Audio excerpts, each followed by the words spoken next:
ಗುರುಜಿ, ಈಗ ಯಾವ ವಿಚಾರವನ್ನು ತಿಳಿಸ್ಕೊಡ್ತೀರಾ? ಶ್ರೀಪಂಚಮಿ ಬಗ್ಗೆ ಈಗಾಗಲೇ ಸಾಕಷ್ಟು ಮಾಹಿತಿ ಹೇಳಿದ್ದೇನೆ.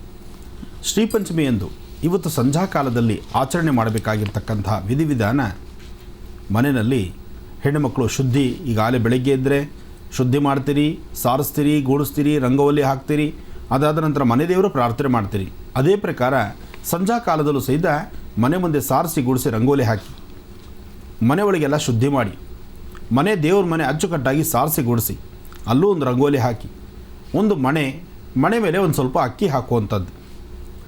ಶ್ರೀಪಂಚಮಿಯಂದು ಇವತ್ತು ಆಚರಣೆ ಮಾಡಬೇಕಾಗಿರ್ತಕ್ಕಂಥ ತಾಯಿ ಮಹಾಲಕ್ಷ್ಮಿಯ ಅನುಗ್ರಹಕ್ಕೋಸ್ಕರ ಮಣೆಯ ಮೇಲೆ ಒಂದು ಸ್ವಲ್ಪ ಅಕ್ಕಿ ಹಾಕಿ, ಅಕ್ಕಿನ 1 ಅಡಿ ಅಥವಾ 2 ಅಡಿ ಅಕ್ಕಿ ಹಾಕಿ ಅದರ ಮೇಲೆ ಒಂದು ಪದ್ಮವನ್ನು ಬರತಕ್ಕಂಥದ್ದು, ಅಂದರೆ ಒಂದು ಪದ್ಮದ ರಂಗೋಲಿ, ಪದ್ಮದ ಒಂದು ರಂಗೋಲಿಯನ್ನು ಹಾಕಿ ಅದರ ಮಧ್ಯದಲ್ಲಿ ಲಕ್ಷ್ಮಿಯ ವಿಗ್ರಹ ಅಥವಾ ಒಂದು ಲಕ್ಷ್ಮಿಯ ಫೋಟೋ ಇಡ್ತಕ್ಕಂಥದ್ದು.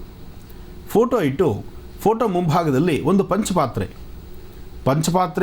ಅಥವಾ ತಾಮ್ರದ ತಂಬಿಗೆ ಆದರೂ ಪರವಾಗಿಲ್ಲ, ಚೊಂಬು ಅಥವಾ ತಂಬಿಗೆ ಅಂತ ಹೇಳ್ತಾರೆ, ಅಥವಾ ಒಂದು ಪಂಚಪಾತ್ರೆ ಆದರೂ ಪರವಾಗಿಲ್ಲ. ಅದರೊಳಗಡೆ ಸ್ವಲ್ಪ ನೀರು ಹಾಕಿ 5 ಅಥವಾ 6 ವಿಳೆದೆಲೆ, 5 ವಿಳೆದೆಲೆ ಅಥವಾ 6 ವಿಳೆದೆಲೆ, ಆ ವಿಳೆದೆಲೆನೇ ಕಳಶಕ್ಕೆ ಮಾವಿನ ಸೊಪ್ಪು ಹೇಗಿಡ್ತಿರೋ ಅದೇ ಪ್ರಕಾರವಾಗಿ ವಿಳೆದೆಲೆ ಇಡ್ತಕ್ಕಂಥದ್ದು. ಆ ವಿಳೆದೆಲೆ ಇಟ್ಟು ವಿಳೆದೆಲೆಯ ಮಧ್ಯದಲ್ಲಿ ಒಂದು ಹೂವಿಡಿ, ಜೊತೆಗೆ ಅದರೊಡೆ ಒಂಚೂರು ಅರಿಶಿನ ಕುಂಕುಮ ಹಾಕುವಂಥದ್ದು. ಇನ್ನು ಎಲೆ ಅಡಿಕೆ, ಒಂದಿಷ್ಟು ನೈವೇದ್ಯಕ್ಕಾಗಿ ಹೆಸರುಬೇಳೆ, ಪಾನಕ ಇದನ್ನು ಸಿದ್ಧತೆ ಮಾಡಿಕೊಳ್ಳಿ.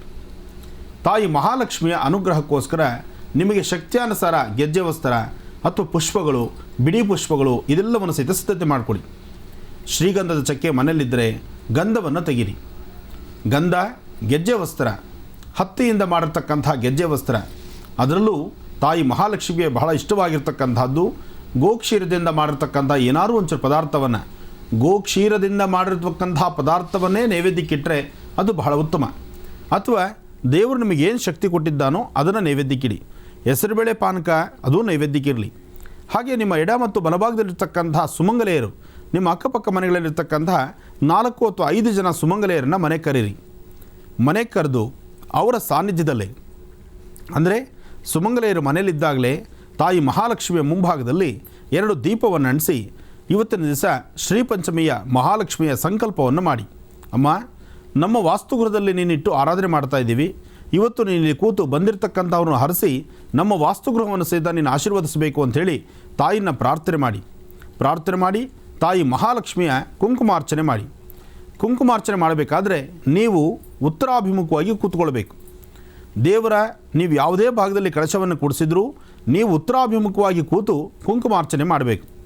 ಕುಂಕುಮಾರ್ಚನೆ ಆದ ನಂತರ ಧೂಪ, ದೀಪ, ನೈವೇದ್ಯ ಆದಮೇಲೆ ಮತ್ತೊಂದು ಮಹಾಮಂಗಳಾರತಿ ಮಾಡಿ. ಅದಾದ ನಂತರ ಒಂದು ತಟ್ಟೆನಲ್ಲಿ ಕೆಂಪು ನೀರು ಮಾಡ್ಕೊಳ್ಳಿ. ಕೈಮಾ ಲಿವರ್ ಚಕ್ಕಣ ಮಾಡುವ ವಿಧಾನ: ಒಂದು ಬಾಣಲಿಗೆ ಎಣ್ಣೆ, ಈರುಳ್ಳಿ ಹಾಕಿ ಹುರಿದು ಶುಂಠಿ ಬೆಳ್ಳುಳ್ಳಿ ಪೇಸ್ಟ್, ಅರಿಶಿನ, ಪುದೀನ, ಕೊತ್ತಂಬರಿ ಸೊಪ್ಪು, ಲಿವರ್, ನೀರು, ಬೇಯಿಸಿದ ಕೈಮಾ, ಟೊಮ್ಯಾಟೊ ಪ್ಯೂರಿ, ಗರಂ ಮಸಾಲ, ತುಪ್ಪ ಮುಚ್ಚಳ ಮುಚ್ಚಿ ಬೇಯಿಸಿ. ಈಗ ಕೈಮಾ ಲಿವರ್ ಚಾಕಣ ಸವಿಯಲು ಸಿದ್ಧ. ನಮ್ಮ ಇವತ್ತಿನ ಕಾರ್ಯಕ್ರಮದಲ್ಲಿ GFC ಖ್ಯಾತಿಯ ಕೃಷ್ಣಪ್ಪನವರು ಒಳ್ಳೆ ಚಾಕ್ನವನ್ನ ಮಾಡಿ ಕೊಟ್ಟಿದ್ದಾರೆ. ಹೆಂಗಿದೆ ಅಂತ ಎಲ್ಲ ಹೇಳಕ್ಕಾಗಲ್ಲ, ನೀವು ಮಾಡ್ಕೊಂಡ್ರೆ.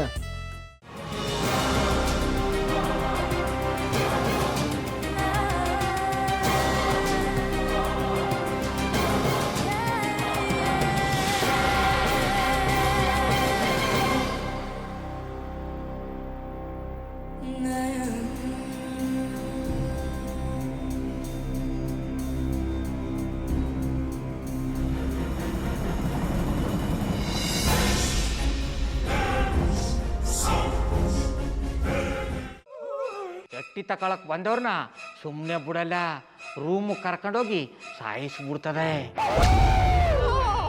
ರೂಮಿಗೆ ಕರ್ಕೊಂಡೋಗಿ ಯಾಕೆ ಸಾಯಿಸ್ತಾಳೆ? ಯಾಕಂದ್ರೆ ಅದು ಅವಳು ಪ್ರಿಯಕರನ್ ಸಾಯಿಸಿದ ಜಾಗ, ಅದಕ್ಕೆ ಅಲ್ಲಿಗೆ ಕರ್ಕೊಂಡೋಗಿ ಸಾಯಿಸ್ಬಿಡ್ತದೆ. ಈ ಮನೇಲಿ ದೆವ್ವ ಇದೆ ಅಂತ ಭಾಸ್ಕರ್ ಅವ್ರು ನನ್ಗೆ ಹೇಳೇ ಇಲ್ಲ. ಅವ್ರ ಹಟ್ಟಿಲಿ ವಾಸ ಆಗಿದ್ರ ತಾನೆ ಹೇಳಕ. ಹಟ್ಟಿಲಿ ವಾಸ ಆಗಿರೋರ್ನ ಏನು ಮಾಡಲ್ಲ, ಆದ್ರೆ ಹಟ್ಟಿ ತಕೊಳಕ್ ಬಂದವ್ರನ್ನ ಅದು ಸುಮ್ಮನೆ ಬಿಡಲ್ಲ.